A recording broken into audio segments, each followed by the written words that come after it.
Hello, and welcome to 10 Lessons It Took Me 50 Years to Learn, where we dispense wisdom to an international audience of rising leaders.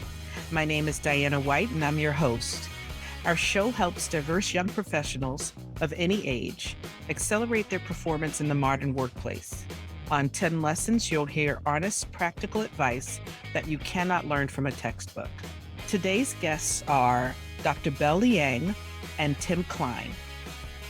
Dr. Liang is a professor and chair of counseling, development, and educational psychology in the Lynch School of Education and Human Development at Boston College. She is a licensed clinical psychologist and an expert in mentoring and youth purpose. She is an American Psychological Association Fellow, Division 17, recipient of a Distinguished Alumni Award from Indiana University, Bloomington, the Many Faces of Counseling Psychology Award for Outstanding Contributions in Psychology, and numerous honors for teaching and mentoring. She founded the Purpose Lab and has published nearly 100 peer-reviewed journal articles and chapters to advance the science and practice of mentoring and cultivating purpose in schools and workplaces. Tim Klein is an award-winning urban educator, clinical therapist, teaching fellow at Harvard University, and lecturer at Boston College. He has worked intensively with marginalized students to equip them to pursue meaningful and fulfilling lives. Prior to his work at Boston College, he spent 5 years as the outreach director for Summer Search, a national youth development nonprofit serving historically underrepresented student populations. As the director of school and community engagement at Medford High School, he implemented strategies that increased college matriculation by 30%. Liang and Klein will be releasing their book, How to Navigate Life, on August 2nd, 2022, published by St. Martin's Press. Welcome, both of you. Thank you so much for having us. We are so thrilled to be here. I am super excited to have you here. And Tim and I had extensive emails back and forth about getting you both on the show. So I'm so glad we were able to make it happen. So first up, I have two curveball questions. I have one in the beginning and I save one for the end. First question I have for you before we go into your amazing lessons. What would you tell your 30-year-old selves? And I'll start with Tim. I think I would tell my 30-year-old self to trust the process. And I think at that point in my career, I had gained a little footing. I had an idea of the direction that I wanted to go in, but there was still a lot of uncertainty with what I was doing and where I was going. I didn't have a lot of idea of exactly what I wanted to be when I grew up. And if you asked me at 30, I still didn't feel like I was growing up. And at that moment, I think if I would just trust the process and been like, it's not so much about this end destination, just trust yourself to head in the direction that you were going into, I probably would have been a little bit more present than I am right now. And I think I see that a lot in young leaders where they're just so concerned with where they want to go. And it's kind of just trusting themselves that if they're doing the work to make sure they're doing something that's purposeful, which we'll talk about, they're heading in the right direction and try to be a little bit more present. I really love that. I resonate with that too, because I was the same way. Belle, what are your thoughts on this? I have this saying that I've been thinking about a lot, which is close the gap between your public self and your true self. And that boosts mental health and meaning in life. I think I spent my whole life really trying to do what people expected of me. Coming from an Asian immigrant background, a lot of my life was spent doing what I should do, what people expected of me, rather than what I wanted to do. And I think that these days, I've been learning something that I wish that I knew like much earlier in life, even before 30. And that is that when we close that gap between who we really are and what we're putting out there, we are our best selves, and that people can handle that better than we think. So that's a work in progress. Now, it's so funny that you mentioned this, and I can already tell that this episode's off to a good start because I never really have any comments about what would you tell your 30-year-old self, but I really want to speak to what Belle just said. I think that the generation that we're trying to help gain a leg up, I think there's a lot of quote unquote code switching where they can be their authentic selves with their friends, even more so than with their family. but they can't bring that authentic self, or they feel like they can't bring that authentic self into their professional life because it's been deemed unprofessional. And, we saw the beginnings of that years ago with the social media persona that they may have as opposed to the work persona. And so I'm curious as to if you have strategies for younger people who may feel like, well, I'm in this work environment. Oh my gosh, if they saw my Instagram, it would be a mess. When I go out with my friends, I let my hair down. I'm so comfortable, but I could never show one iota of that at work. And I hope that we have some resources for them to let them know that you can have a balance.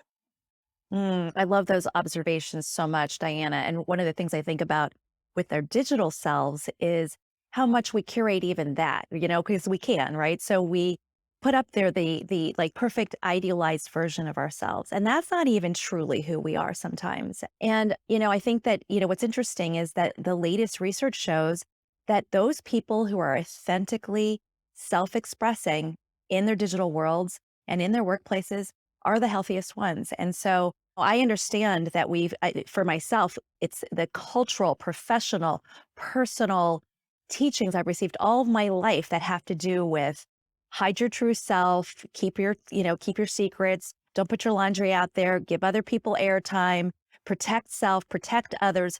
All those messages fly in the face of putting your true self out Right. there and closing that gap. Yeah. But I think that what we're recognizing now is not only does that dampen our own mental health, but the research shows that it reduces your impact in your workplace, in your digital world.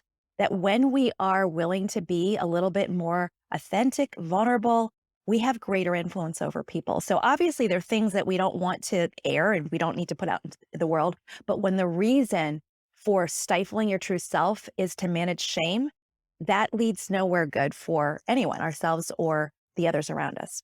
Well, yeah, and I think Belle is completely right here, and I think if someone I think Diana, you eloquently put it, someone has this fear of like, I can't show up as my true self because I'll get penalized for it. And we say that's a lack of belonging in the workplace, and that's a sign of lack of psychological safety. And it's this idea that if they saw who I truly am, the good, the bad, and the ugly, I wouldn't be accepted here, and I wouldn't belong here, and then I wouldn't have a job, right? And the research is very clear on psychological safety and belonging. That's actually when we have that psychological safety, that when we can show up as our full selves, and even when we make mistakes, people will still trust our intentions, dramatically increases performance, increases team cohesion, and increases retention at work. And so, yeah, I just really resonate with that point you made. That saying, that phrase, psychological safety, that is powerful. And I'm going to steal it. So let's go into lesson number one. Lesson number one: adopt a purposeful mindset or purpose mindset, not a passion or performance mindset. Break that down for me.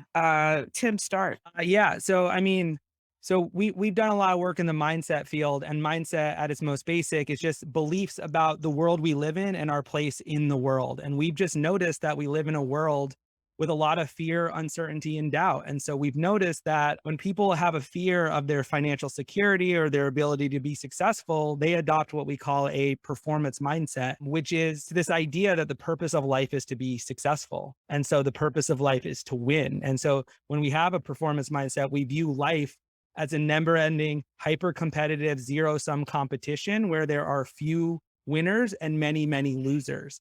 And so when we adopt a performance mindset, we view life as this never ending race. Bell's research is very, very clear that when you are on this never ending race, it's not a question of if you're going to burn out, it's a question of when you're going to burn out. And I think we're seeing a lot of people who are actually rejecting the performance mindset because it's taking way too heavy of a toll on their mental health. And they're coming to realize that the purpose of life is not to be successful. And we're actually seeing this switch, this rejection of the performance mindset to the passion mindset, which I think Belle can talk about really, really eloquently, actually. Well, we just have been seeing this cultural shift where people are swinging from working as hard as they can towards achievements to getting tired, to getting burnt out. And so they're swinging to the other side where it's all about, that people are quitting their jobs, they're selling their possessions, they're becoming digital nomads, they're YOLOing it to the max, right? And we see that, in some ways, there's some benefit from that. People are taking more care of themselves in terms of their mental health and thinking about self-care and those things. But ultimately, what our research shows is that the passion mindset has the same pitfalls as the performance mindset. Both mindsets are this idea that you should be successful enough, happy enough, and ultimately reach some sort of goal that once you arrive, you will feel like you have made it. You'll be successful, you'll be happy enough. But the unfortunate thing is, since there's no clear definition of successful enough or happy enough, you can't Google up the definition of what's enough of each of those. What we do instead is we compare ourselves with others. There's interesting research that shows that 12% of our daily thoughts are focused on comparing ourselves to others. Whether it's we're thinking about, are we as successful as those people that we're seeing on Instagram? Are we as beautiful? Are we as happy as them? And it causes us to be miserable. It's why you can go from happy to unhappy in 15 seconds after scrolling a bit. So both mindsets ultimately lead to a lack of performance and a lack of happiness, the two very things that they're striving after. The purpose mindset is very different. It is a third way that is really been supported in our research. It is, to define it, it is having a mindset where you're living to do things. You're living in a way that is personally meaningful. So it has that passion mindset piece to it, but also in a way that is about contributing to the world beyond yourself. So that's a little bit of that outward performance mindset goal. It's that perfect balance in between where you're about things that matter to you personally, but also matter to the world beyond yourself. And when you have that mindset that balances both of those other mindsets and is about living a life that's meaningful to you as well as making a contribution to the world beyond yourself, our research shows that there's all kinds of positive outcomes: better mental health, better physical health, all sorts of outcomes when it comes to academic and career lives, more engaged, more dialed in, enjoying work, meaningful, fulfilling work. And ultimately, what's ironic is that the purpose mindset actually fulfills the goals of the other two mindsets. It is actually associated with higher performance and greater happiness. So we get a lot of questions all the time, like, suggesting that you can only have one or the other. Can you only have purpose or think about, what's practical like performance?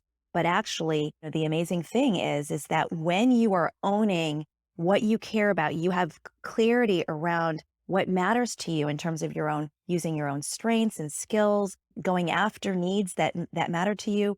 You're all about it. You're engaged with it. You're owning it. And so you're going to have higher levels of performance and success. And I dare say, I think we've been seeing that trend happen subconsciously, I believe, for the next generations. In the workforce, you started to see people coming out of school and saying, I don't just want to work for a company. I want to work for a company that's affecting change. I want to have a work-life balance. I mean, they were talking about these kinds of needs before we even labeled them or understood how healthy they are. And you're absolutely right. And when I read that lesson, I never really equated those words and what they really mean and how they're so very different but connected until you put it in a lesson. Let's go to lesson number 2. Play your growth games even when competing in fixed games. That one confused me a little bit. So Belle, I'll let you start. Help me understand that one. So we think about growth games as those games that are really focused on the process. You are about playing the game of life. You are enjoying the work that you're doing, as opposed to fixed games, which really are focused more on the outcome. You've decided that you're going to be the CEO or a teacher or a social worker. It doesn't matter how noble the destination is. The problem is your focus is all about getting there rather than the process. So we think about growth games as those games that you want to keep on playing. And if that is, what's happening, then you're winning. Versus those games that, are really about like you haven't achieved it until you've reached your destination. Unfortunately, so much of what we care about in our society, from school days on into the workplace, really have to do with going after those outcomes, going after the accolades and these final destinations and goals. And there's just a lot of misery as we're trying to get there. There's not that joy and that fulfillment of playing a game that you want to keep on playing. It's more like you're terrified that if I don't get to whatever rung of the ladder, I'm not going to be loved or accepted or approved of.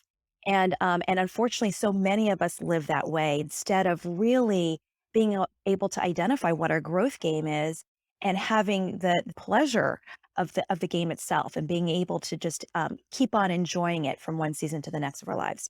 Yeah, just to add on that, I mean, I think a good example of it. So we call them games because so much of our lives is structured as a game. We have specific goals we're trying to reach. There are rules we have to play by. We have feedback that tells us whether we're achieving those goals. And I think a good example of this, and it pains me to say it as a Boston Celtics fan, but like when you look at Steph Curry, right? And so a fixed game, you play a fixed game to end that game, ideally as a winner. So winning an NBA championship is a fixed game, right? Because his goal was to end the season, end the game as a winner. But it's so clear that Steph Curry has this growth game that he's playing. And we know that because Steph Curry loves the process of playing basketball. His goal, he feels like he's winning when he's actually playing. So people are playing growth games when winning is getting to play the game as long as possible. And what's funny about that is you look at Steph Curry, he loves the process of practicing, of getting better, of always growing. And so, and fulfilling his values as a family man and as a man of God and spirituality. And what's funny is that he's playing a different game. And we have so many people who are obsessed with winning the NBA championship, but Steph Curry is actually playing a very different game, right? And the irony here is that when people focus on the long game, they focus on what is the thing I want to be doing no matter what my job is, they actually tend to win the fixed games that everyone else is obsessed with. And so for your listeners here, it's thinking not about the job title or the salary that they want to hit or any of those external metrics. It's asking themselves, what do I hope I always get to be doing in my vocation, no matter what my role is? And if they can really dial into that question, that's going to start giving them the clues to understand what their actual growth game is. So really what I'm hearing is something that resonates across the board from your personal life to your professional life to if you're becoming an entrepreneur, if you're writing a book, whatever the case may be, it's the journey that's more important than the destination. Beautifully said. Exactly. Well, I Beautifully mean, said.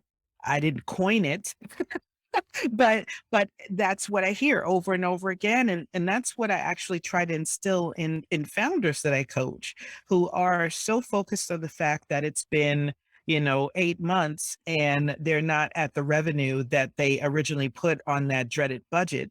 Okay, you're not there, but what have you learned along the way? And there's a lot missed. There's a lot missed. So, and I love the reference to Steph Curry. I'm not a big sports buff, but I do know who he is, and I do know how hard he trains and plays. And I remember seeing a little clip where they were talking about the championship, and they said, "Do you think Steph Curry has a chance to get there?" And it was a resounding no. It was a no, no, no. And I think even one of them said he's not playing to win, something like that. And lo and behold, he got there. So yeah, it's absolutely amazing. It's amazing. Number three, future proof yourself as a creator, facilitator, or driver. Who wants to take that one first? Okay, yeah. This is really about the role that technology is playing in the future of work, right? And there's this big, big fear or embracing of technology about and what that means for the future of work, right? And there's this very common trope in education that 85% of the jobs that our young people will have don't exist yet, right? And there's this idea of how can you keep up with the Joneses in a rapidly changing world?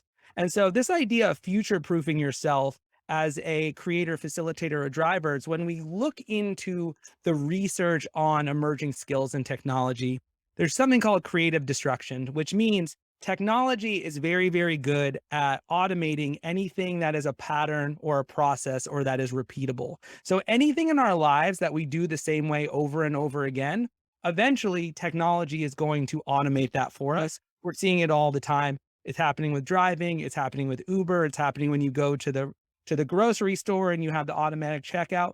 Anything that is repeatable will get automated. And so what the research finds is that there are key skills that technology is very, very bad at automating. And it turns out these are the skills that we thrive as humans. So we call these universal human skills. And so the things that we as humans, kindergartners, 6, 7-year-olds are really, really good at, technology will never be able to automate. And those things are being a creator, using creativity, innovation, critical thinking, using skills of the mind is really, really valuable. Or the other one is being a facilitator, skills that involve working with other people, collaboration, communication, persuasion, all of those skills that involve working with other people. And then the third one is what we call driver skills, which is around managing systems and being organized, time management, being able to, juggle many different balls at once. And so I think a lot of times we see people being like, what's the next certification that I need? What is that next specific technical skill that I need to learn? And we would really like people to step back and be like, in my role, in my vocation, do I want to really focus on getting better with ideas or getting better with people or getting better with systems? And if you can do that, the research is very clear. These skill sets are in demand, the most in demand skill sets across all domains. They're very, very valuable and they're imminently, we can learn them in a lot of different domains. So that's why we talk about these skill sets to learn as a way to think about how do you want to grow in the future as a person? This can be a helpful framework to do that. Yeah, I think that, one of the comforting things for young people who are entering the workforce is it would be knowing that there are these larger categories of skills that you probably have. Everyone has, but you're on some continuum in terms of like which ones you prioritize.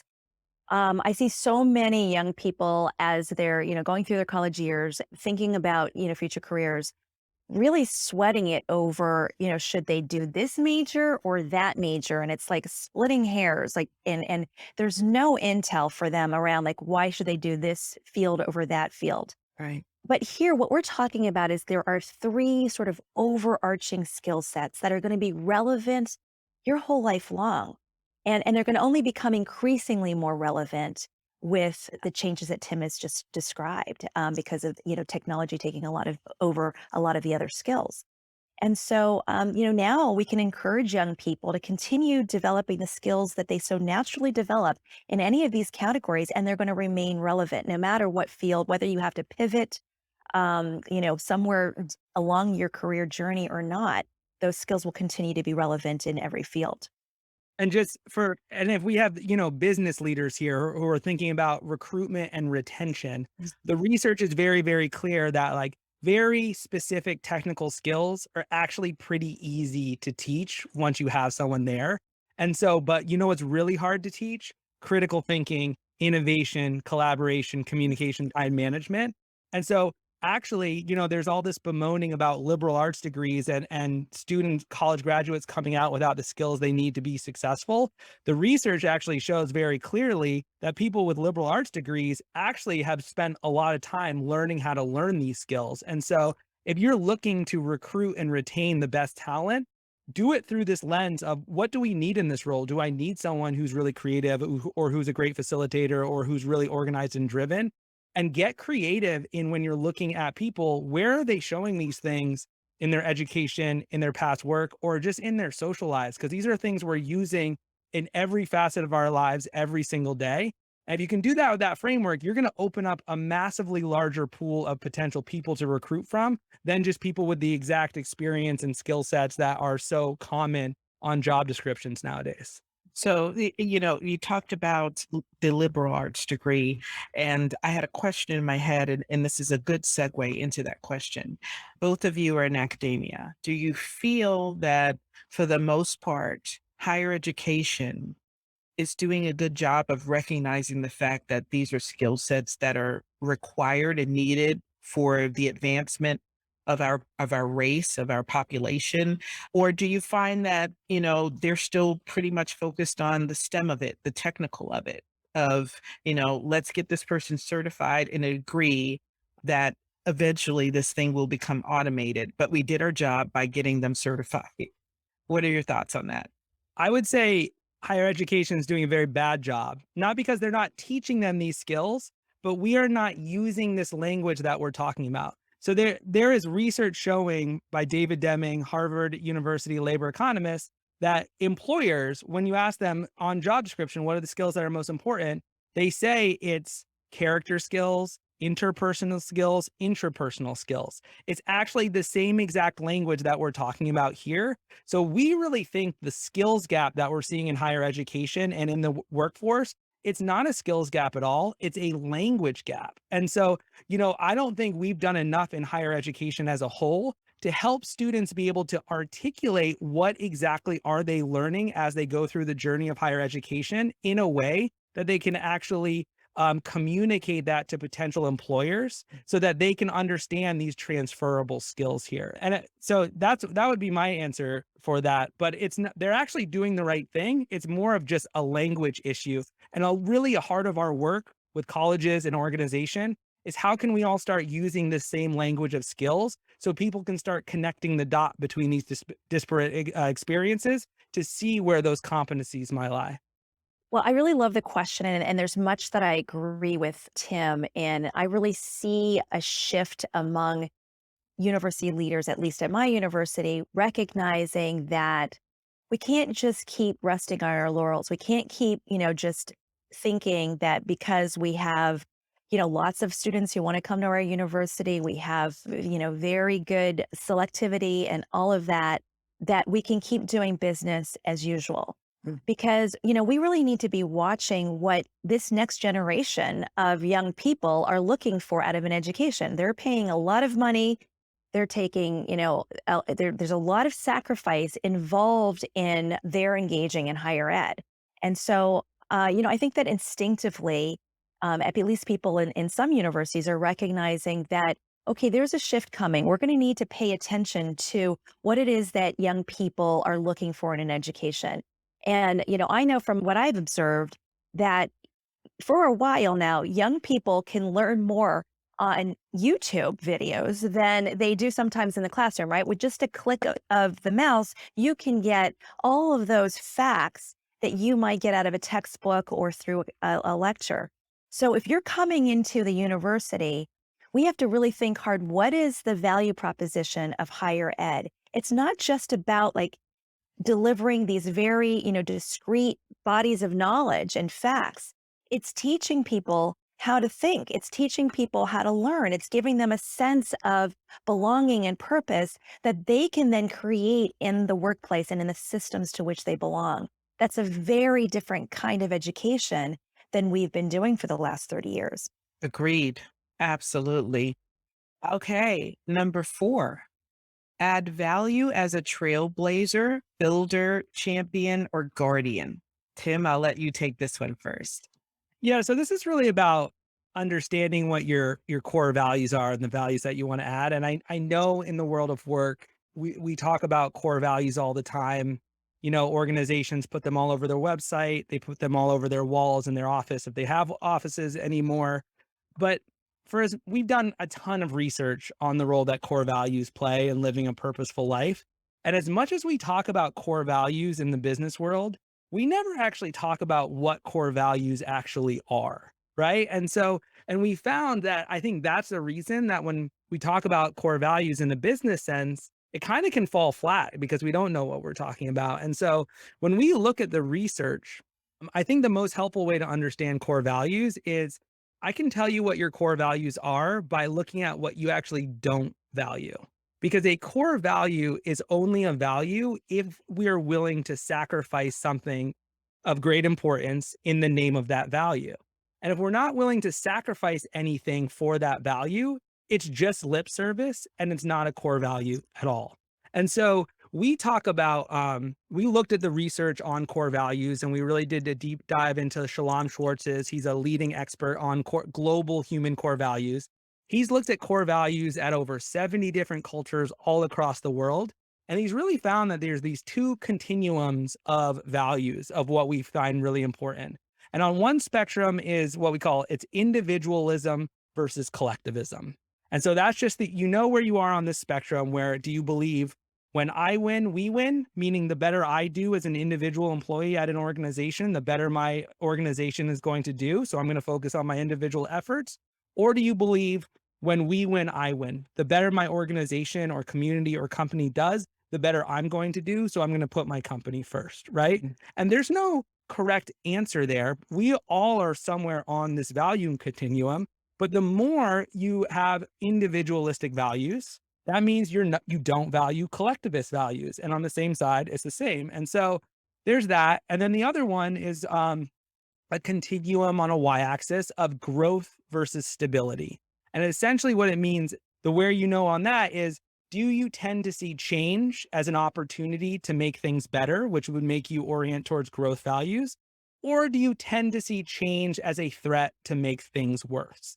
And so everyone is on this continuum based on their own community, culture, lived experiences. But we can't say we're really into change, we're progressive, we want to change the game. But then you put no lip service to it and you don't actually are willing to make any sacrifices in the name of that growth. So with this, it's really understanding where you are on these continuums. And we have these archetypes we can talk about to help you understand where you are. But then it's really mostly focusing on what you actually don't value and what are you willing to sacrifice and stand for those values can be incredibly helpful in finding organizational best fit for like where you can show up as your best self, where your values are going to complement, not conflict with organizations. Makes so much sense. Belle. I think it's really true that many people have a lot of put a lot of lip service into their mission statement. But what we're talking about here is not just, what values do you espouse, but which ones do you actually enact? Because those values are sensed by the people in your organization, your employees, the workers. And as you said earlier, Gen Zers and millennials are looking for organizations that not only espouse, but they also enact values that are aligned with their own values. And they're no longer willing just to work for a paycheck and perks. They recognize something that, I think earlier generations haven't or didn't maybe have the privileges to do because we were so focused on performance. They are now stepping back from the workplace and seeing that, life is short. And if I'm going to put my energies into something, it's going to be something that I truly believe in. And the organization is going to have to not only say what their values are about, but they need to be living them out. I need to be seeing, a lack of hypocrisy and actual behavior and action around standing behind those values. Yeah. One of the things that I teach founders when I coach them, and it starts very early when they're a company of one, just an ideation with an idea on a napkin. I start talking about company culture. And I start asking them, what are your thoughts about what your company culture is going to be? And many of them look at me like I have three heads because I have no one. Why should I be thinking about this? Well, you should be thinking about it now. In the same way, most families, when they're planning a family, they think about how they're going to raise their kids. What values are they going to pass down to these children? What things are they not going to do that their parents did that they wish was different? You got to start thinking about that before people start getting on the bus. And I always say this. I say you have two choices. There's one certainty that we know. Your company is going to create a culture. Now, you can either be ahead of that and create it, or it's going to be created without you. And usually cultures that are created without the leader having buy-in and really steering the ship don't turn out to be very good cultures. Mhm. And I mean, this speaks to what you both are saying, and it makes a lot of sense. And it also speaks to, and I don't think we talk about this enough, that It's not a hard job to get everybody on board if you are doing things for the right reasons, because you have two generations worth of workforce that are literally looking for someone to give them purpose, to have that purpose as an organization. So it's very easy. Yeah. And just to dive deeper, because I think you gave a great example, those entrepreneurs that you're working with, they're individualistic, right? Because they want to go out and do their own thing, and they're growth oriented at the same time. They want to change it. And that's what we call trailblazers, where trailblazers are people who are want to go their own way, blaze their own paths, and they want to create new things outside of existing systems. And they don't want to be told to do. They don't want to be beholden to structures they don't want to agree with, right? And so those those are trailblazers. And then what we found is that when you start a new entrepreneurial idea, at some point that idea needs to be codified and you need to start creating systems and processes. And what that happens is that you need to go find what we call builders. And builders are people who are growth oriented. They think change is a good thing, but they're collectivists at the same time, where they come in and they're like, you know what? We need to start creating systems and processes because we care about every single person in this organization and we want it to work better for everyone. So we're going to come in and build these systems. And then what happens is that when you build these systems, you're like, okay, we have product market fit. The wheel is turning. We need to pour gasoline on the fire here and really go. Then what you actually need is you need what we call champions. And champions are individualistic and they're stability oriented. They actually they want to go out and individual achievement, recognition is what they want, but they want stability. What they want to know how the rules work so that they can optimize their own performance based on it. And they don't want to change the game at all, because if you change how systems work, that might interfere with their own individual performance.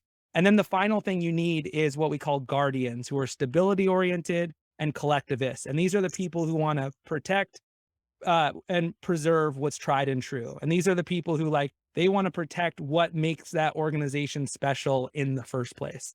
And so what's interesting, it's knowing what your own individual value archetypes are, but then it's like a really, really high functioning organization has an equitable mix of all four of those value archetypes. Absolutely. Because, right. And so, but it's just being able to explicitly say that and then make sure, and then it's just where do all the pieces fit there. So Good point. Belle, you have anything to add to that?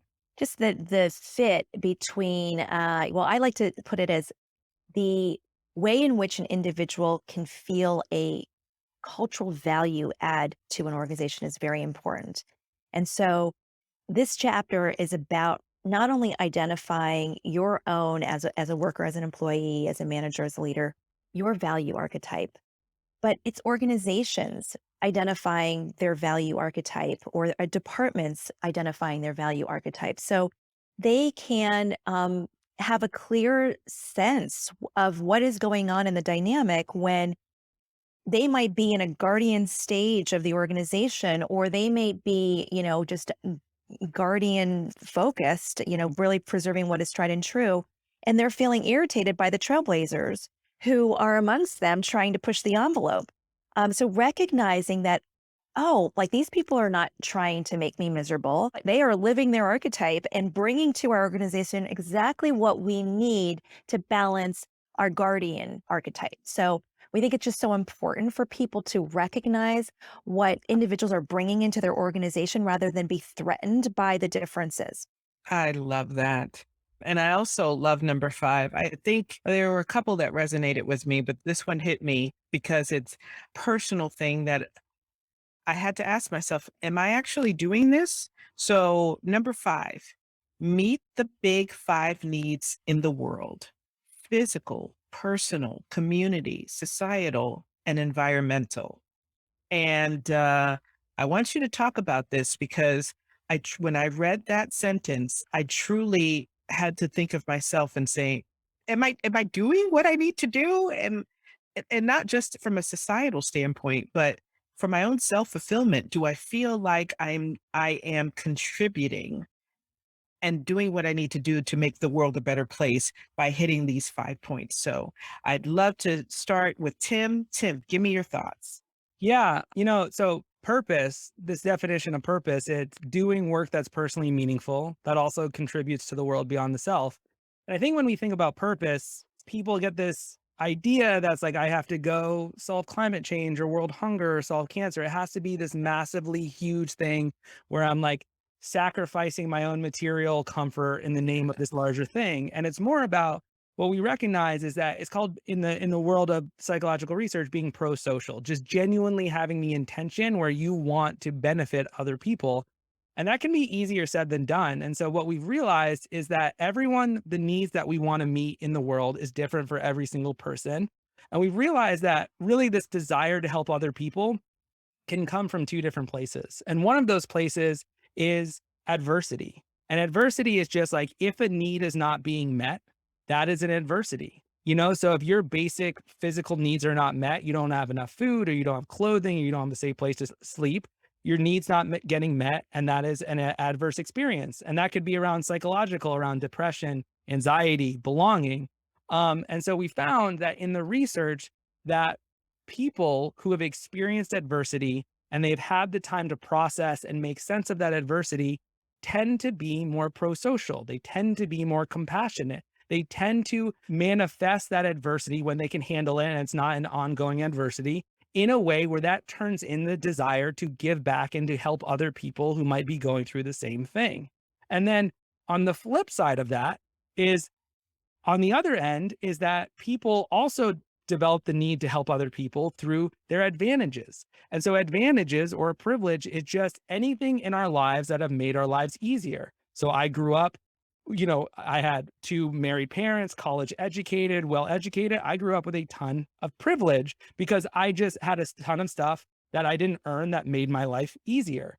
And we found that people who can reflect and recognize their advantages, recognize things that have made their lives better, that turns into gratitude. And gratitude is a key engine of being pro-social. And so the idea here with this is just thinking about, what are the things in life that have made your life harder? And then how could you potentially use that experience to help other people? Or what are things in your life that have made it you're really grateful for? They made your life really, really easy or like better.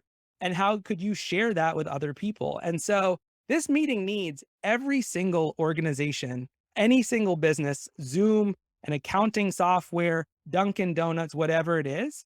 Those are meeting needs. They're like contributing in a way. We just have to understand what those needs are. And so it's just reflecting on that and just, the research shows that people who are meeting needs, who genuinely care about other people, are the most successful leaders in the workplace. They're more resilient, better relationship with their peers. They stay longer in their jobs.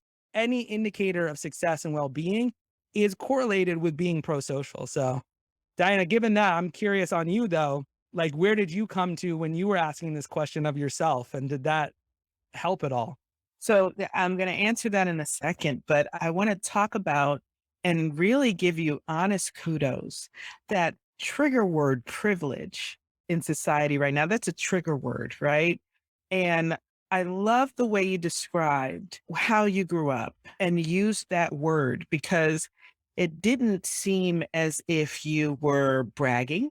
It didn't seem as if you were saying, I am better than. It didn't seem that you were saying I was more worthy. You just said, I happen to have these circumstances around me that gave me an extra edge. And I see that. And because I see that and recognize it, and I know that's not the way it is for everyone, I'm assuming this is why you give back in a social footprint kind of way. And so I just wanted to acknowledge that you said that. And maybe if more people talked about that word the way you do, it wouldn't be such a trigger word.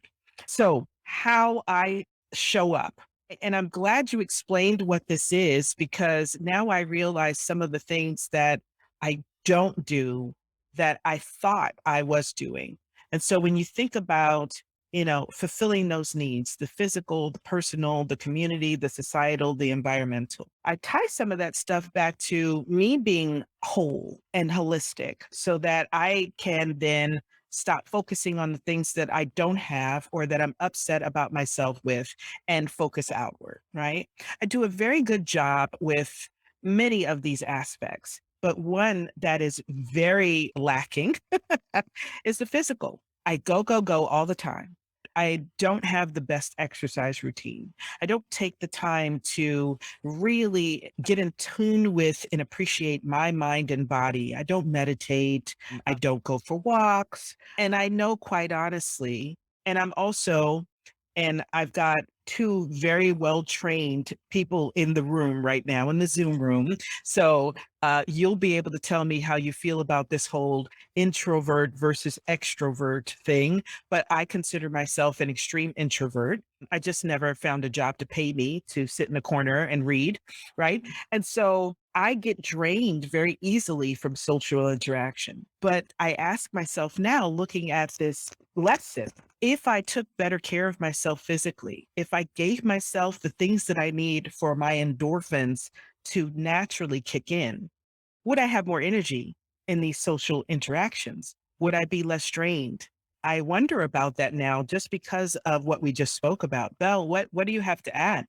I just really love what you shared because, I think it speaks to the fact that we all have a natural disposition, and identifying your purpose and pursuing it should be one of self discovery. It's not just another kind of obligation or responsibility to slap on our shoulders. Lord knows we all have experienced enough of that with the performance mindset. But it's really listening closely to yourself and identifying what makes you tick and what makes you want to get up in the morning. And there are things that, we sometimes do that don't necessarily completely align with who we are, but we can make adjustments so that it can be something that we can do more naturally with more ease. So, what you just said is that I'm an extreme introvert, and I can relate to that because I also have that inclination. And I'm also in a role that requires a lot of sort of public facing work. But I've come to understand that, I need certain like downtime, I need certain like recovery time from the public spaces so that I can truly engage and enjoy moments like this, which I am enjoying completely. But this morning I had a run, I had my morning cup of tea, and I'm in a great space right now. But Tim has seen me when I'm not in a great space. He's, more of an extrovert all day long, all the time, and two little kids. But I need really quite a lot of, sort of space in order to do what I do. And I think that that is a sign of health, what we just said about ourselves, recognizing what we need so that we can truly enjoy the work that we're doing versus we just got to muscle through because this is our contribution. This is our way of meeting the needs in the world. That chapter is really not about obligation and responsibility. It's about listening again to yourself, like a lot of the other chapters are. It's really hearing who it is that you are and what gets you excited, what motivates you, what inspires you, and doing more of that. And adversity and advantage are just two filters for understanding the things that matter to us. When you have had some area of adversity, let's say a mental health issue, that tunes you into that need in the world. Yeah. You begin to care about it. You've suffered, you've experienced it, and you also have learned from it. And so there's something that you can offer. And it's why there's so many people in the field of mental health who have experienced their own mental health struggles. And so I think it's just something that, really helps us to be, again, like what I said before, it's the closing of our public self and our true selves. You just touched on something that made me have an epiphany. And you're so right. When you talk about people who are helping other people who have gone through some tough times, whether it be addiction, trauma, abuse, most often, of course, we have our clinically trained community, right? That helps us and grateful for that. But most often, boots on the ground are people who have been through these things, gotten past it, learn how to incorporate it into the story of their life to make them better and whole. And I think, though, that there's a duality there. Yes, this person that has been through what the other person has been through, they have empathy when they come to the table. But the other person, knowing that that person coming to the table has been through the same thing, that builds a safe space and trust. So I didn't think I would be in school today, but I am learning. I'm learning a Just to lot go of things. just to go one deeper on it, you're so right here, and that's what, like, we call that, like, being a wounded healer, right? Where it's like, and so, I mean, you said you work with entrepreneurs, you do coaching, and so it would be like reflecting on not taking care of the physical health, what impact has that had on you? How has that made your life harder? And then it's almost thinking about like in my journey in trying to overcome this. And I would say for you, maybe for me personally, dealing with the same thing, I try to think about service over sacrifice. Mhm. And so that allows us to like, I'm going to give myself, but not in a way where it's going to like take away, because that makes me realize I can't play my growth game if I'm giving too much of myself. So it's trying to take a longer horizon. But then it's also thinking, who else needs to hear this? And how can my journey help them who's going through the same thing? And we're not saying that people who have gone through adversity have to use that. They have a responsibility to do it at all. You're like, that's not what we're saying at all. But if it feels like your truth and it would feel purposeful to you as in a way to deal with this is to help other people going through the same thing, that's a perfect example of how adversity and a need not being met can turn into pro-social intentions that can turn into purpose. So I really appreciate you sharing that with us here today. And I agree with you too, Tim.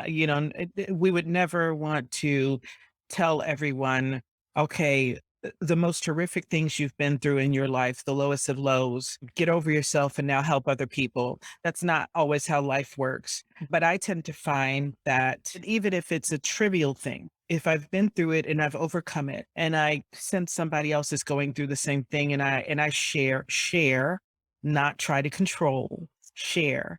If I share, it gives my pain purpose. It gives what I went Mm. through purpose. You know what I mean? So I 100% agree. It's not for everyone, but I would challenge lots of people. If you haven't done it, try it and see if it is for you. You might be surprised in how full your heart gets, and how it changes, shifts how you think about what you went through. It can be so empowering. And there's research to suggest that those people who are survivors of trauma, who have gone through a process of meaning making around their experiences, and now they've become advocates, they've become activists, they are healers, they are enormously personally helped through that contribution. And so, again, we're not talking about a should, we're talking about a want to. A lot of our book is about shifting from that mentality of, I feel the whole weight of the world on my shoulders and I need to be doing such and such and such because I've been given privileges, to recognizing that we tend to have a lot of natural compassion and prosociality. And, we're looking for our way of doing that that is aligned with who we really are. I love it. I love it. And that actually is a really good segue into number 6, which is create moments that matter. And I feel like in a world where no one feels like they have enough time, creating those moments that matter instead of just going through the motions. I had a conversation with my mentee and I told her, I said, I'm at the point in my life now where literally every minute needs to matter. And I'm not saying every minute has to be spent doing something out in the world. I'm saying if I decide to sit down for a moment, have a cup of Earl Grey tea, and listen to some jazz, I'm going to be present in that moment. That moment matters. I still think we have a lot of people in this world that are passengers in their own ride through life. Like they're not driving, they're not intentional and purposeful. So I'm going to get off my soapbox because I'm afraid of heights.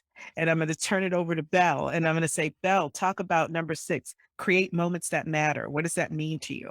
Well, I just love what you shared, Diana, that I'm reminded of my experience yesterday where I was at Boston College and giving a presentation to parents who had just are dropping off their kids to freshman orientation. And they're their own, They're freshmen as well because many of them are first time parents of college going students. And there's just a lot of mixed feelings that they're all having because they're proud, but they're also scared and they're sad because they're becoming empty nesters. Lots and lots of emotion in the room. And I was just thinking about how I have an opportunity to create some moments that matter here if I am willing to be completely authentic. That 4 years ago, I was sitting in this room when my daughter was starting her journey as a freshman at BC. And even though I've been a faculty person for 22 years, I was so terrified and sad and at a loss around this new stage of life. And it meant that, though I had kind of a script for the presentation that I was going to deliver, I just got real when I looked at their faces sitting in the room looking up at me. I said, I get that. I was sitting in your shoes and in this room. But I'll tell you what, a few weeks ago, I also watched my daughter graduate. Oh, oh my goodness. It comes full circle, I promise you, and it's not an easy journey. Even, as a faculty person, I could have given her all this advice, but I knew from the research that we do that she also needed to have her own journey. And so it meant letting your kid make their decisions for better or for worse. It means falling down sometimes and having hard moments. And as it got real, I just saw their face. I just knew that this was what they needed to hear more than any kind of research. And so I think that moments that matter really means presence, just like you said. It means like being dialed into this moment. That's a meaningful moment. It's like when you're sitting down with your kid as a parent, and instead of going into lecture mode, you are absorbing the vibe in the room and tuning into what they're really needing right now, putting on pause your lecture and recognizing that it's about connection. And in the same way, we need to be doing that in the workplace with our colleagues, with our peers. We can be so, again, that performance mindset is sometimes so much about the products and just trying to push them out, thinking about the bottom line, that we really miss why people want to be working in the first place. It's not just about the pay. Yes, of course, those are critical reasons people work. But we see in this, the Gen Z and amongst millennials, that they're not just after those things only anymore. It's about if they're going to come into the work, if they're going to schlep in to the workplace instead of being remote all the time, it's going to be because there's some moments that matter in the workplace. It's going to be like whether it's on Zoom, remote, in person, it's going to be because there's a sense of belonging that's being cultivated. There's a sense of purpose that's being cultivated. And this requires a lot of presence and attunement by employers, leaders, and workers.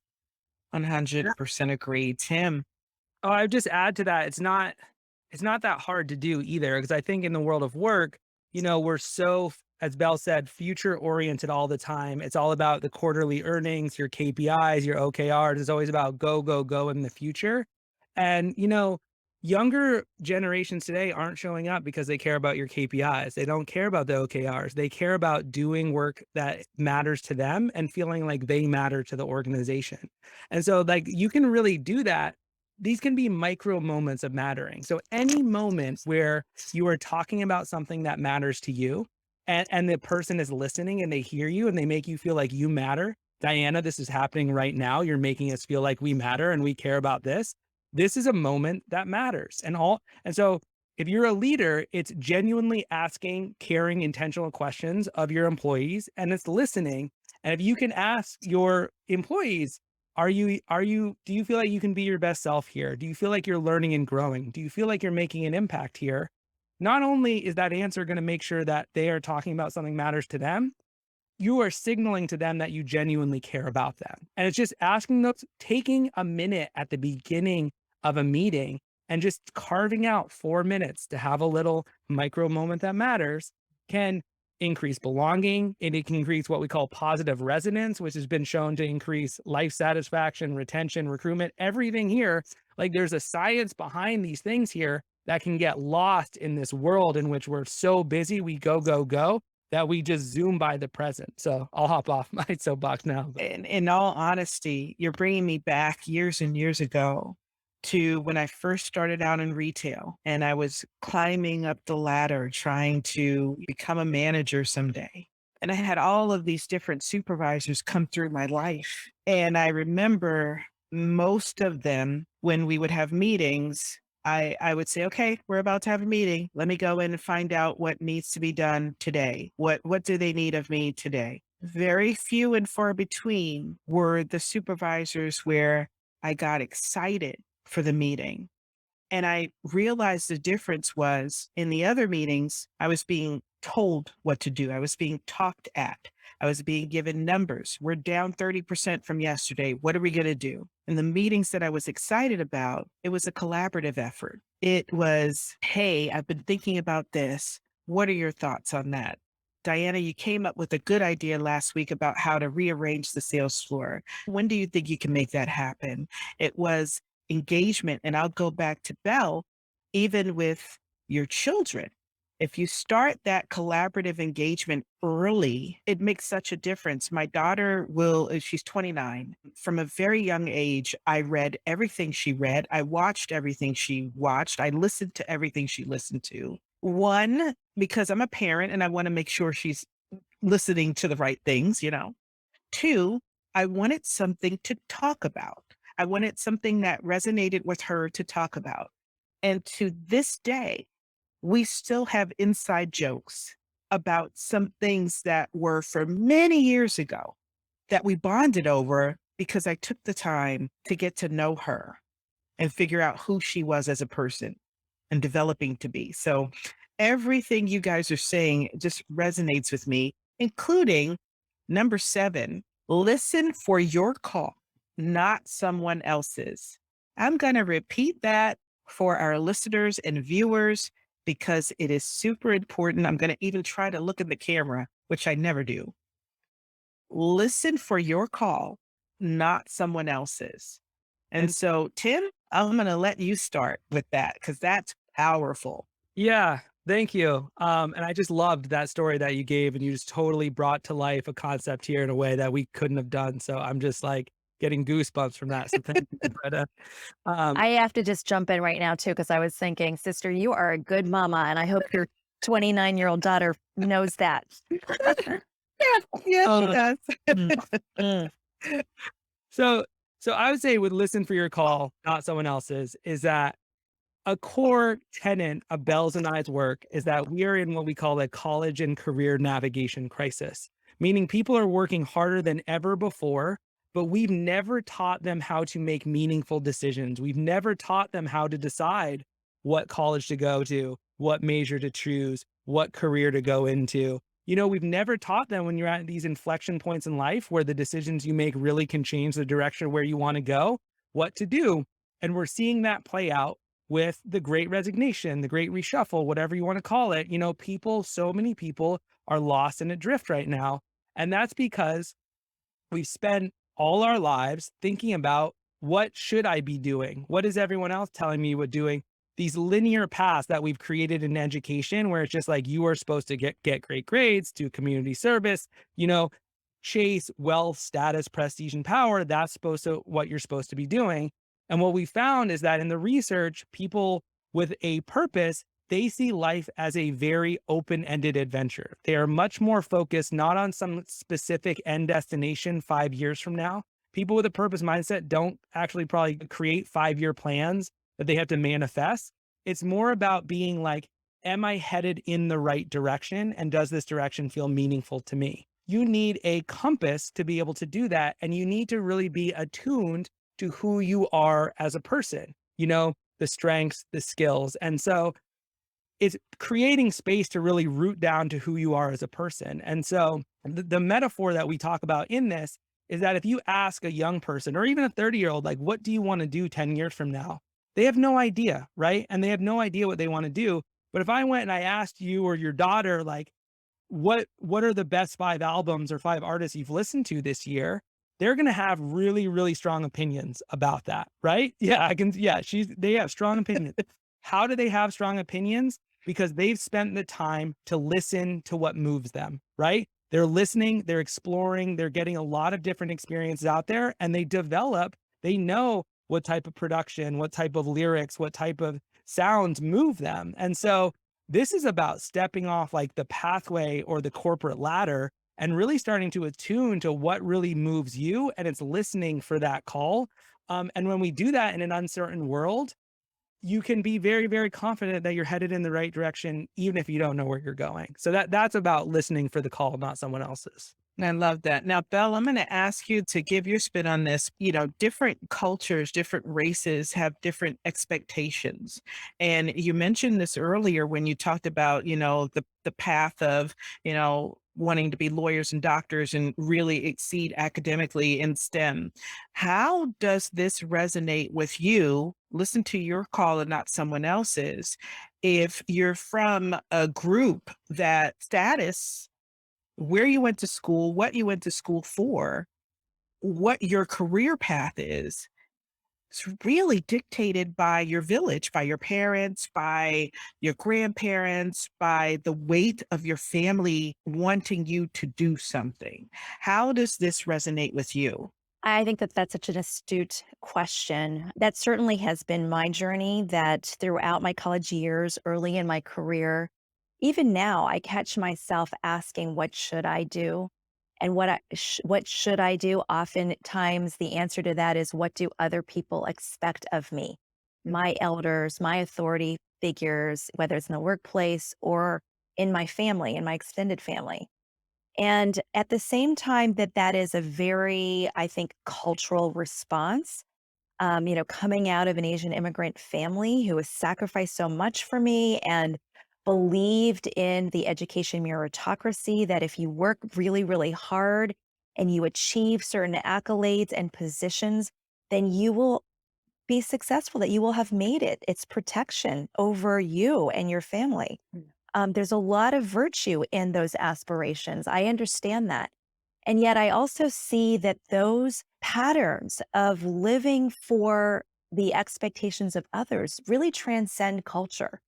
I'm always struck by, in our research across demographics, how many people feel as though they're living somebody else's life. That's not just a cultural thing. It's like the way we're socialized. We love our families, oftentimes the people that raised us. We want them to be proud of us. We want to live up to their expectations. We live for external validation. These are very hardwired things in us, that we think that if we're doing them, we will be loved, we will belong, we will be accepted. And what I had to learn is that doing just what other people expect you to doesn't bring you the true sense of belonging that you long for. It's really about belonging to yourself.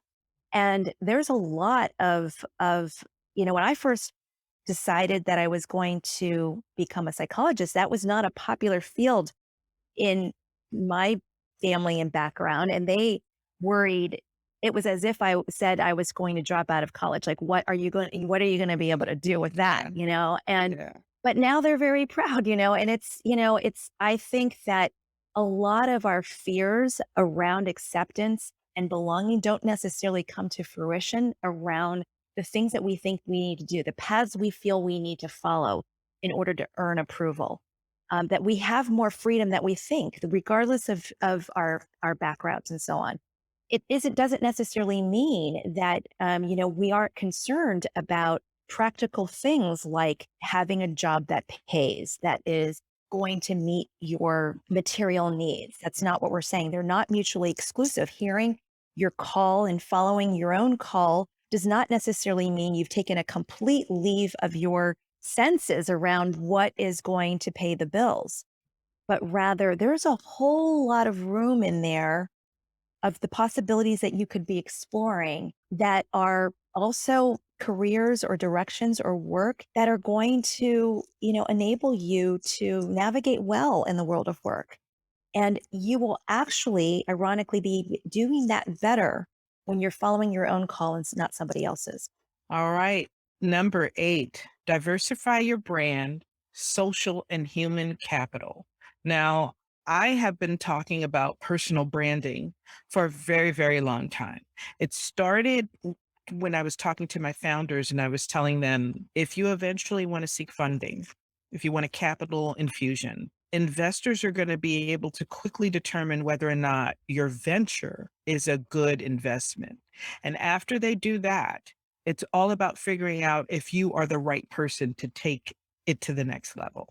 So it really is about the founder and not necessarily about the business if the business is structured to succeed. And therein lies, how are you cultivating your brand so that when you're in front of these investors, they see you for who you are and what you bring to the table? Never occurred to me that cultivating your brand should start much earlier. And so please talk about that. Tim, I'll start with you. No, and you just made a great point, like in just different language. You're saying they need the brand capital to show that they are have what it takes. They need the social capital to actually access these venture capitalists.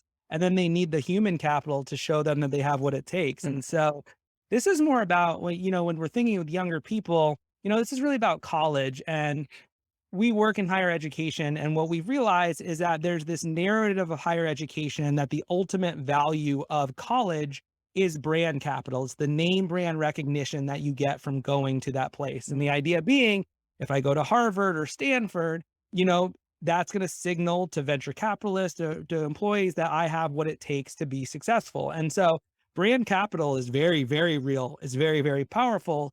We would argue, you got to diversify that with social and human capital. So if you're going to Harvard or Stanford, social capital is the value of the network of people that you are building. It's the information and resources of the other people at Stanford and Harvard that you can learn from, gain information, resources, opportunities from. So it's really what we're noticing is that students are going to college, they think it's all about brand capital, and they're not being intentional about building out social capital, making meaningful relationships with their faculty, advisors, students.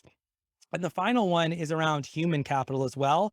And that is having formative experiences where you can gain on the ground skill sets to show people what you actually can do. And so we would just say, for like young leaders or looking for new jobs, yes, working at Apple or Netflix or someone where brand capital is very important, but also think about who are the people that I'm going to learn from? Who are the people I'm going to be working with? How is that organization, that network going to increase my social capital here that I can learn from over the time? And also, will I have an opportunity to build human capital? Will I have an opportunity to work on projects where I can really develop new skills, stretch myself, gain better as a professional?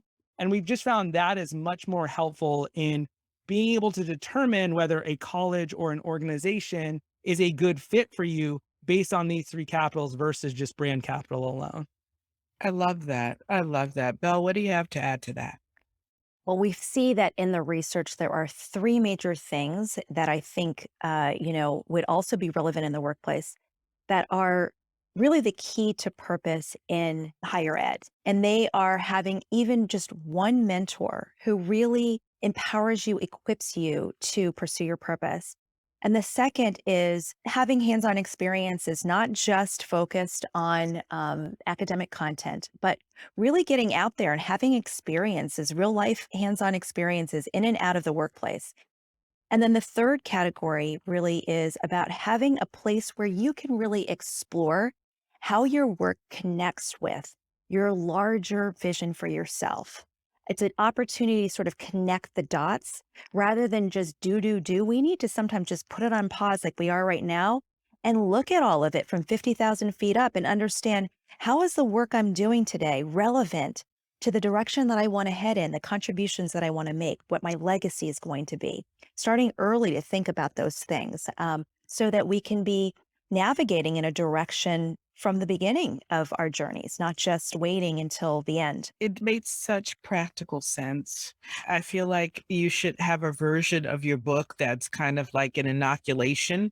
And when kids get a certain age, let's say 5 or 6, just pop Give them that inoculation, and they've got the book and everything they need downloaded so that they can start thinking about these paths before they get to their senior year in high school. And now they're in the crunch and they have to make these life-changing decisions in this short amount of time.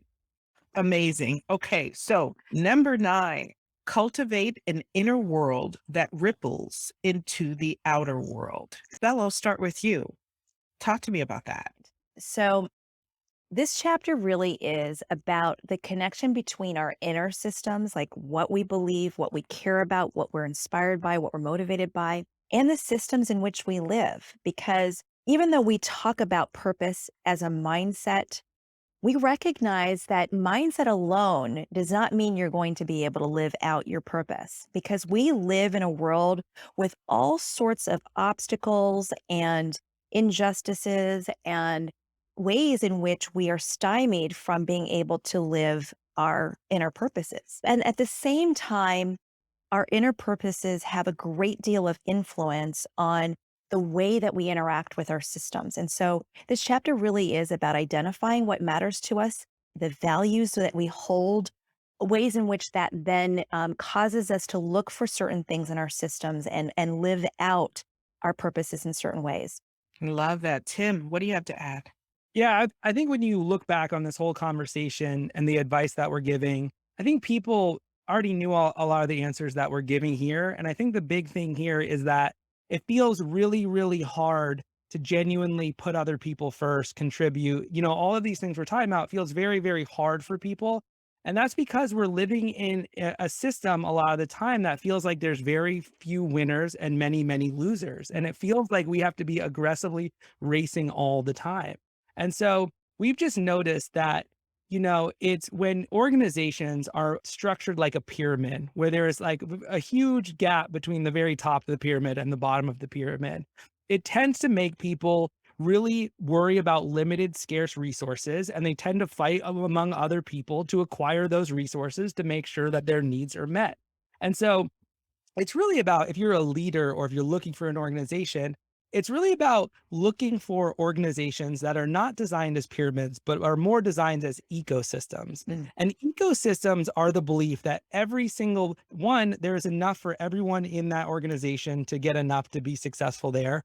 But it's the genuine belief that the better that your coworker does or anyone else, the more that they're being successful, that you are going to also thrive from that. And a thriving ecosystem in anthropology is like the more that it's realizing that a diverse ecosystem, everyone has an important role to play, and that the whole ecosystem is not going to be successful without every single person's needs being met there. That is not what it looks like right now. And so what we've realized is that so much of our work and our book is a reaction to the fear, uncertainty, and doubt that if I am not in the 1%, 0.1%, the very, very best, the top of the pyramid, I'm not going to be successful in life. Mm. And that causes us to, pursue all the things that we've kind of been pushing back against. And so it starts with, yes, purpose is this individual mindset that you need to do. But like Belle said, it's also about developing systems, ecosystems at the same time that actually allow us to actually live out this purpose in a way that feels meaningful to us and can also benefit our organizations and communities as well. And I'll just end with organizations that act more like ecosystems that genuinely care about every single part of them. They do better over time. They're more resilient. They're anti-fragile. The research is very clear that like you do not have to sacrifice profits in the name of purpose at all. It's actually very, very sound business advice. We just need to start enacting it. And I think that is one of the most powerful lessons throughout all of this is cultivating that inner world and letting it ripple out and surrounding yourself with people that all hold their own selves accountable to do the same thing. Right. And So, Belle, tell me your thoughts about number 10, lesson number 10, trust yourself to figure it out. I think this again goes to like recognizing that we have a lot of collective wisdom that we have gained over the course of our lives, whether we are 20 years old, 30 years old, and and beyond. And I think that oftentimes we have been trained to listen to the advice of others, which oftentimes is very helpful to learn from others who have come before us. But at the same time, everybody's always trying to give us advice, and we sense a lot of the time that the advice doesn't really fit for us. We have some unique wrinkle in our story, in our journey. And as we're listening to the advice, we're like, how can I fit my life into that advice and guidance? Rather than recognizing that I know some things and, it is okay for me to make some mistakes, even if this particular direction that I'm taking is not going to, work out as well as I hope. And so it means like really, jumping out with some courage around, trusting ourselves and allowing ourselves to fail at times, and to be able to take some risks. So, Tim, let's talk about that trusting yourself to fail and take some risks. You know, what we've realized, like when you look at purpose as the science of purpose, people with sense of purpose, better in school, better mental health, thriving in their careers, every indicator of well-being correlates to purpose. And there's not a lot of research out there. We're doing a lot of the research on how do you cultivate purpose? How can you find purpose if you don't have it? The research is actually very clear. The more you think about purpose, the more you carve out time to think about who I am, who do I want to be, how do I want to be remembered, through either thinking, writing, reflecting, talking to other people. The more you think about purpose, the more likely you are to discover answers to purpose. And so when I was a school counselor talking with those very students that you talked about, you know, those risks feel very high stakes where if I have to get into this college and if I don't, then I have no other plans. That is a key example of just not having the opportunity to figure out, well, why do I want to go to that college? What impact do I want to make from being there? And when you ask yourself those why questions, suddenly there's a lot of different ways that you can be achieving that same goal. And then that specific college or job is just one avenue that you might be able to take on that journey. And so when we say trust yourself to figure it out, it's give yourself the time to reflect on these questions. Because I'm sure your listeners have been listening here and they hear some of these questions and they're probably like, oh God, I have no idea how to answer that question. And so when we say trust yourself to figure it out, it's just saying lean into that uncomfort. There's no wrong answers here. And this is what we realize, that people with a purpose mindset, when they go to college, you can go to college and choose a career or a major that's not great for you, or a job that you hate. If you can reflect on, well, what was it that you hated about it? Were you not using your strengths? Did you not have an opportunity to build new skills? Did you not feel like you were contributing to the world in a meaningful way? You can use that information to pivot and redirect yourself and reorient yourself. So if you use purpose as a practice, there is no failure or wrong decisions. There's just information here. I wanted just to add one thing that, we've been noticing again, a cultural trend. This was true before COVID, but it's certainly true now. Like when I think about, life before COVID, I've spent my whole life, like many people have, learning how to play it safe, because being in familiar places protects us from all of the threats in our environment and in ourselves, the threat of failure. And so we try to do the things that we know how to do. And I love this term that COVID triggered a widespread JOMO, instead of FOMO, the joy of missing out. And do we remember how we felt relieved when we needed to hunker down? And as it turns out, people who are just playing it safe instead of trusting themselves, they don't need much faith and they're not getting after it with their dreams. They're just living in a bubble, oftentimes trying to avoid failure or rejection or discomfort. And that's a huge obstacle to growth and to purpose. And so, it's like all of us, in this COVID times are needing to come out of our bubbles again and start interacting with people, start speaking to people, of course, in safe, continuing to be in safe ways. But taking these calculated risks are critical to cultivating that sense of openness and learning to trust ourselves, learning what we're capable of, learning, what we enjoy. Embracing these new challenges has everything to do with being able to connect with our sense of purpose. Fabulous. We have come to the last lesson. We are done, but we're not. I have a curveball question for both of you. You're lifelong learners, I can tell, academics, psychologists, doing amazing things. But along your journey, there's probably something that you had to unlearn. So I'll start with Belle. Belle, what have you had to unlearn? I think for me, it has been playing it safe, along the lines of what we were just talking about, that if I didn't feel for sure that I could be successful in something, then I might not try it at all. And, lately I've been thinking about the importance of evaluating your fear. And this question that, that comes to mind that Tim and I use as a filter for making a decision is to ask yourself whether the fear holding you back from a fantastic opportunity is rooted in doubts about the opportunity's value or doubts about your value. And if what you fear is your own ability to be successful, then that's not a reason to quit. So I think that for me, it brings to mind how this book that we've written has kind of been in my mind for the last 10 years. I've wanted to write it, but fear of failure held me back. And even when I spoke to a really brilliant, experienced agent and she was pumped about it and said, you need to write this book, even then I doubted myself. And so, getting this book out really has required getting over myself. It's the shift from focus on me to my purpose. And this shift takes care of so much stuckness. Suddenly, we are getting after our goals when we are not hinging our self worth on the outcomes.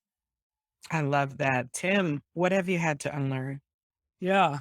I think I've had to unlearn like my own definitions of success and like constantly reminding myself what really matters. It's just so easy to get into like wealth, status, prestige, or power as the thing, and even like, we've written this book and we want it to do well. And it's like, it is still like you want it to be a New York Times bestseller. You want it to hit all the bestseller lists.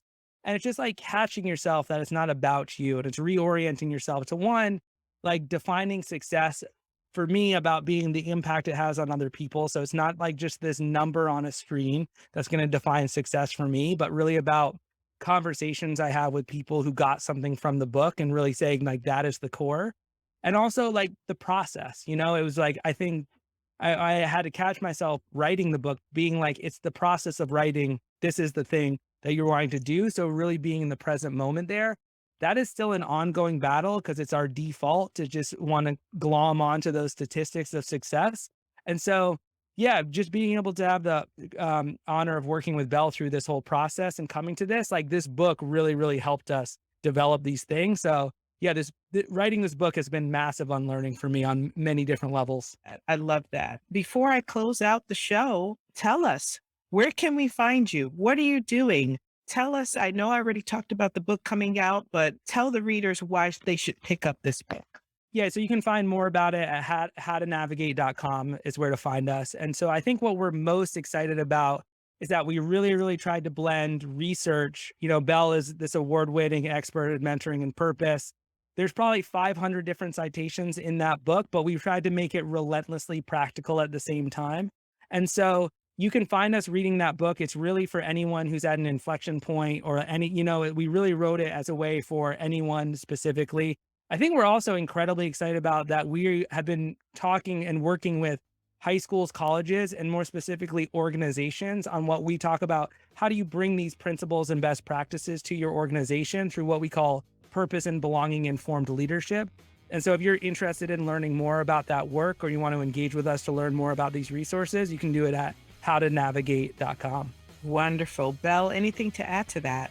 A really big emphasis in this book is to take research and make it practical. It's research that works. It's science that works. And so for us, it's not just about like sort of pontificating on interesting ideas, although we think we have some interesting ideas. It's really about the how-tos. It's how does this look on the ground? If you're a leader, you're in the workplace, you're struggling with retaining and recruiting your talent, you're struggling with identifying what matters in the organization. What are the practical steps to clarifying those questions and creating an environment of purpose and belonging? We think that we have some very, very practical pro tips for how to do that in the workplace. So, and we're engaging all the time right now with workplace leaders and organization leaders to help us to continue to bring together wisdom from the field. So it's a very interactive process that we're using to get this work out. And it's been a lot of fun for us. We feel incredibly privileged to get to do this work with so many people. Well, I thank both of you for being on the show. This was an absolute treat. I'm going to close the session out. I want to thank Dr. Liang and Tim Klein for being on the show today. You've been listening to 10 Lessons It Took Me 50 Years to Learn. I hope you enjoyed the show. Don't forget to like, share, and subscribe to 10 Lessons. We also appreciate your feedback, so follow us on social media and engage. Thanks again. Be safe, everybody.